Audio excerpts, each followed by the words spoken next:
தமிழ்நாடு அரசின் நிதிநிலை அறிக்கை வருகிற ஆகஸ்ட் மாதம் 5ஆம் தேதி சமர்ப்பிக்கப்பட உள்ளது. அந்த நிதிநிலை அறிக்கையில் சமூகத்தில் இருக்கக்கூடிய பல்வேறு பிரிவினர்களும் அவர்களுக்குரிய கோரிக்கைகள் குறித்து நல்ல அறிவிப்புகள் வெளியாகும் என்று பெரிதும் எதிர்பார்த்து வருகிறார்கள். குறிப்பாக டாஸ்மாக் நிறுவனத்தினுடைய விஷயங்கள் குறித்து இந்த நிதிநிலை அறிக்கையில் அறிவிப்புகள் வெளிவரும் என்று ஊடகங்கள் தெரிவித்து வருகின்றன. இந்த சந்தர்ப்பத்தில் தமிழ்நாடு அரசு டாஸ்மாக் பணியாளர் சங்கத்தின் சார்பான கருத்துக்களை தெரிவித்துக் கொள்ள விரும்புகிறோம்.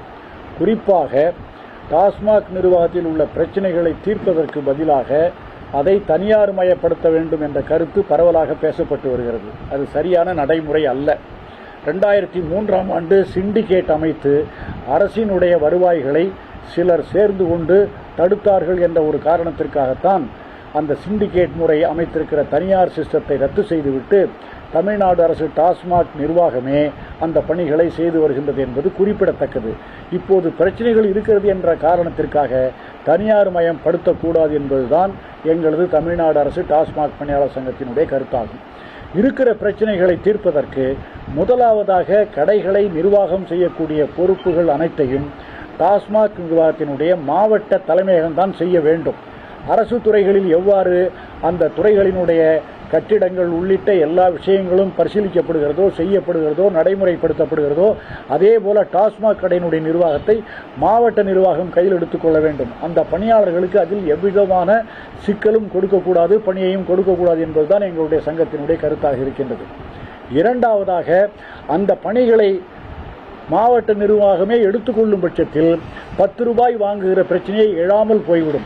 10 ரூபாயை காரணம் காண்பித்து நிர்வாகத்தை அந்த பணியாளர்களை பழிவாங்கக்கூடிய சூழ்நிலைக்கு செல்லக்கூடாது என்பதுதான் எங்களுடைய சங்கத்தினுடைய கருத்தாகும். எனவே தனியார் மயத்தை கைவிட வேண்டும். கடை நிர்வாகங்களை மாவட்ட நிர்வாகமே ஏற்றுக்கொள்ள வேண்டும்.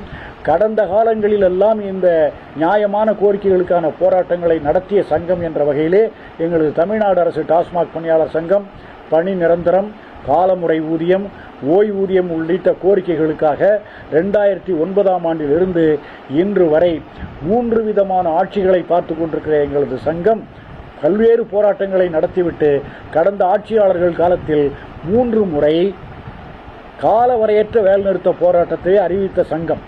அப்போதெல்லாம் மற்ற சங்கங்கள் அந்த போராட்டத்திற்கு ஆதரவாக வரவில்லை. அதனால் அந்த கோரிக்கைகள் பின்னுக்கு தள்ளப்பட்டு விட்டன. இன்றைய தினம் தனியார் மயப்படுத்துவார்கள் என்ற கருத்து வந்தவுடன் பணி நிரந்தரம், காலமுறை ஊதிய விகிதம், ஓய்வூதியம் போன்ற கோரிக்கைகளை எல்லோரும் வலியுறுத்த தொடங்கியிருக்கிறார்கள். இதே வலியுறுத்தலை கடந்த காலங்கள் செய்திருந்தால் கோரிக்கைகளே நிறைவேறியிருக்கும். தற்போது அமைந்திருக்கிற புதிய அரசு 25% ஊதிய உயர்வை அளித்திருக்கிறது, இஎஸ்ஐ திட்டத்தையும் அளித்திருக்கிறது. இரண்டையும் தமிழ்நாடு அரசு டாஸ்மாக் பணியாளர் சங்கம் வரவேற்கிறது.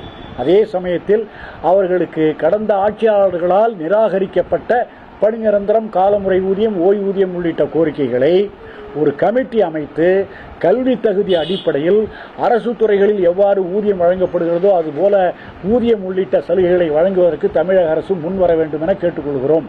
மொத்தத்தில் பிரச்சனைகளை தீர்த்து நிர்வாகத்தை சீரமைத்து அரசுக்கு வர வேண்டிய வருவாய்களை ஈர்த்து தனியார் மயமாக்காமல் என்ன செய்ய முடியுமோ அதையெல்லாம் தமிழக அரசு செய்ய வேண்டும் என்று தமிழ்நாடு அரசு டாஸ்மாக் பணியாளர் சங்கத்தின் சார்பில் கேட்டுக்கொள்கிறோம். கு. பாலசுப்ரமணியன், சிறப்பு தலைவர், தமிழ்நாடு அரசு டாஸ்மாக் பணியாளர் சங்கம்.